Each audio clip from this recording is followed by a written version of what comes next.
You ever feel like no matter how hard you try, money just slips through your fingers? Ugh, tell me about it. It's like 1 minute you're on top of things and then bam, unexpected expense, impulse purchase, you name it. Exactly. That's why we're doing this deep dive today. We're going to take a look at an episode of the Mind Fuel podcast, and they really hit on some common money mistakes that, well, we all make sometimes. Yeah, they actually go beyond just listing the mistakes too. They dive into like the psychology behind them. Right, and that's what I'm really interested in getting into today. So, like, what are these mistakes we keep falling into? They basically break it down into three main ones, right? Yep. Overspending, not saving enough, and then, oh boy, forgetting about that emergency fund. Classic pitfalls. Okay, so let's unpack this a bit. Overspending, that's a biggie. Totally. And a lot of times it's not even about being reckless? Yeah, it can be so sneaky. Totally. Like, have you ever heard of this thing called lifestyle inflation? Oh, yeah, I've definitely experienced that. Like, you get a raise and suddenly you need a nicer car, Exactly. It's like your expectations shift without you even realizing it. and before you know it, you're barely saving anything. Speaking of saving, that's the second big mistake they talked about. Saving.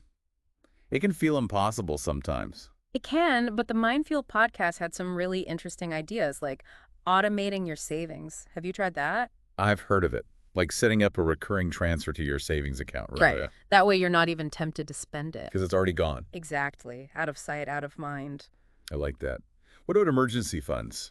That's another thing I struggle with. Oh, I feel you. It can feel so daunting, like you need thousands of dollars just sitting around. Yeah, exactly. But the podcast actually made a good point. Start small. Small. Even having a few $100 can make a hugely difference if something unexpected pops up. Oh, so it's more about just having something, anything, as a safety net. Totally. It's about that peace of mind. Okay, that makes me feel a lot better about it.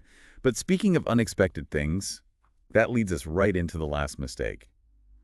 Not planning for emergencies. Right. Life is unpredictable. And it's so much better to be prepared than caught off guard. They had some really interesting stuff about like assessing your risk factors and figuring out how much you really need in that emergency fund. Yeah, they even had some real life stories.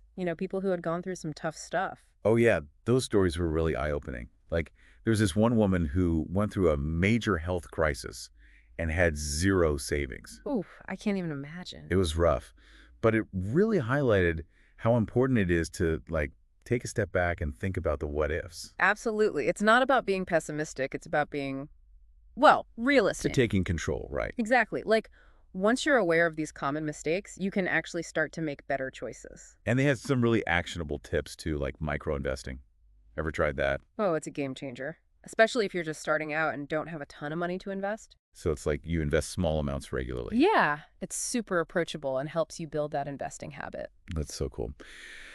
Okay, so we've talked about these mistakes, but it's not all doom and gloom. There are things we can do, even small things. What was your biggest takeaway from the Mind Fuel podcast? Like what really resonated with you? For me, it was the emphasis on understanding your own spending habits. Like, before you can even fix anything, you got to know what's going wrong, right? Totally.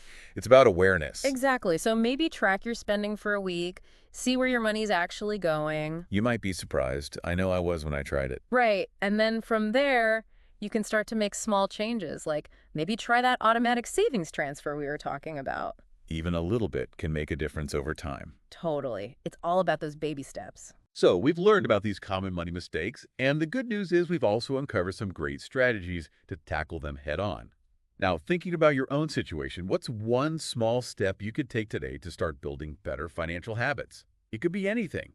Maybe try that spending tracker, set up an automatic transfer, or even just start a conversation with someone you trust about your financial goals. Remember, even the smallest step can set you on the path to a more secure and less stressful financial future.